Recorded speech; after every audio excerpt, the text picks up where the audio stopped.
Hi friends, ఎలా ఉన్నారు? Welcome to the Mahesh show.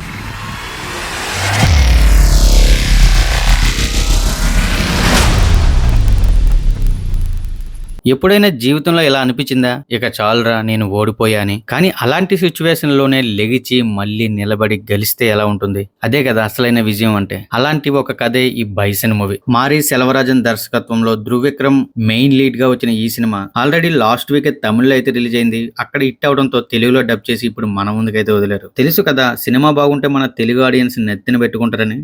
And cinema చూసాక నాకు కూడా అలాగే అనిపించింది. నాకైతే నచ్చింది గైస్. చాలా రోజుల తర్వాత ఒక డిఫరెంట్ మూవీ చూసాననే ఫీలింగ్ అయితే కలిగింది. మారీ సెల్వరాజ్ సినిమాలు అంటేనే చాలా డిఫరెంట్ గా ఉంటాయి. తను ఏదో చెప్పాలి అనుకుంటాడు అండ్ దాన్ని ప్రాపర్ గా ఎగ్జిక్యూషన్ కూడా చేస్తాడు. లైక్ పరిహారం, పెరుమూల్ అండ్ కర్ణన్ సినిమాల తర్వాత తీసిన ఈ బైసన్, ఇది కూడా సేమ్ అలాంటి మూవీనే. అంటే సొసైటీలో జరుగుతున్న ఒక ప్రాబ్లమ్ ని అద్దం పెట్టి చూపించే సినిమా అని చెప్పాలి. స్టోరీ లైన్ వచ్చేసి, ఒక వ్యక్తి గెలవడం కాదు బతకడం నేర్చుకోవాలి అని ఒక తండ్రి ఒక కొడుక్కి చెబుతాడు. అంటే గెలవడం కంటే బ్రతకడం ముఖ్యమని ఒక తండ్రి పడే ఆవేదన. అందుకే కదా మన దేశంలో ఎంతో మంది ఎన్నో కళలు కంటారు, బట్ వాటిని నిజం చేసుకునే ప్రాసెస్ లో ఎంతో ఇబ్బంది పడుతూ ఉంటారు. కొందరైతే వాళ్ళ జీవితాలనే కోల్పోతారు, మరికొందరు దేశాన్ని వదిలి వెళ్ళిపోతారు. నువ్వు ఒక కళగంటే నీ చుట్టూ ఎన్నో చూపులు చూస్తూ ఉంటాయి. నువ్వు ఎదుగుతూ ఉంటే ఎంతో మందికి హార్ట్ చాలా పెయిన్ గా ఉంటుంది.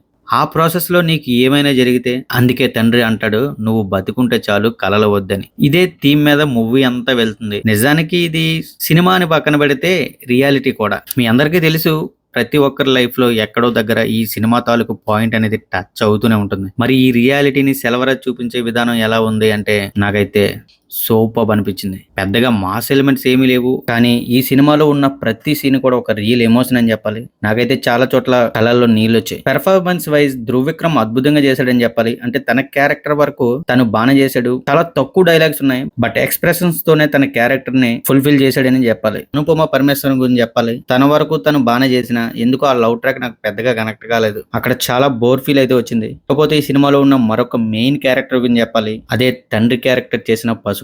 నిజం చెప్పాలంటే ఈ సినిమా తనదే అనిపించింది. ఫాదర్ క్యారెక్టర్ చేసిన చూసే ప్రతి ఆడియన్ ని కూడా తన యాక్టింగ్ తో పిచ్చెక్కించేశాడని చెప్పాలి. సినిమా చూసిన ప్రతి ఒక్కరికి కూడా ఈ పశుపతి క్యారెక్టరే మైండ్ లో ఉంటుంది. అంతలా ఎమోషనల్ గా తన యాక్టింగ్ తో ఏడిపించేశాడని చెప్పాలి. సినిమాటోగ్రఫీ అదిరిపోయింది భయ్యా.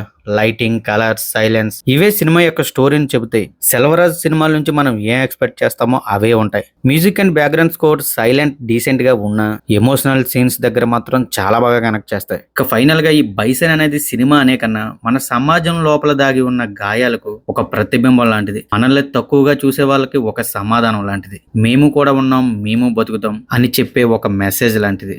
ముఖ్యంగా క్లైమాక్స్ లో తండ్రి, కొడుకు, కోచ్ ముగ్గురు మధ్య ఆ లుక్స్ మారడం అంటే, ముఖ్యంగా ఆ కోచ్ అండ్ తండ్రి చెయ్యి పట్టుకొని నిలబడిన సీన్ ఏదైతే ఉందో అది సీన్ కాదు భయ్యా, నెక్స్ట్ లెవెల్ మెసేజ్. ముఖ్యంగా మన దేశంలో. ఫైనల్ గా సెల్వరాజ్ ఈ సినిమా ద్వారా ఏం చెప్పాలనుకున్నాడు అంటే, మనలో చాలానే తేడాలు ఉంటాయి కానీ మన గమ్యం మాత్రం ఒకటే అని. మరి ఈ సినిమాలో మైనస్లు ఏమీ లేవా అంటే ఉన్నాయి. కొన్ని సీన్స్ చాలా ప్రెడిక్టబుల్ గా ఉంటాయి. కాకపోతే ఒకటే ఫిక్స్ అవ్వాలి, ఈ సినిమా జానర్ అదే కాబట్టి అలాగే ఉంటాయని మనమే ఫిక్స్ చేసుకోవాలి. మూవీ కూడా చాలా స్లో ప్లేస్ గా వెళ్ళడం, క్లైమాక్స్ లో చూపించిన టీమ్ సీన్ కానివ్వండి, కొన్ని సీన్స్ అయితే వివాదాస్పదంగా అనిపించవచ్చు. బట్ డైరెక్టర్ తన విజన్ నుంచి వచ్చిన స్టోరీ కాబట్టి దానికి మనం ఏం చేయలేం. ఓవరాల్ గా బైసన్ అనేది ఒక రేర్ పీస్ ఆఫ్ ఆర్ట్ అని చెప్పాలి. ఎవరైనా వీలైతే థియేటర్ లోనే చూసేయండి, లేదు ఓటీటీలో చూస్తాం అనుకుంటే ఓటీటీలో అయినా సరే ఖచ్చితంగా ఈ సినిమాని అయితే చూడండి. ఎందుకంటే ఇది కేవలం సినిమా మాత్రమే కాదు, మనమందరం సొసైటీలో ఎదుర్కొంటున్న స్ట్రగుల్స్ ని చాలా సైలెంట్ గా రెస్పాన్స్ ఉండేలా చూపించారు.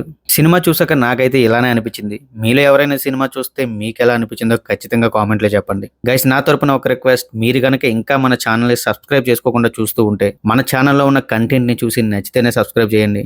నచ్చుతుందని అనుకుంటున్నాను. Thank you guys, thanks for watching. This is Mahesh signing off. జై హింద్.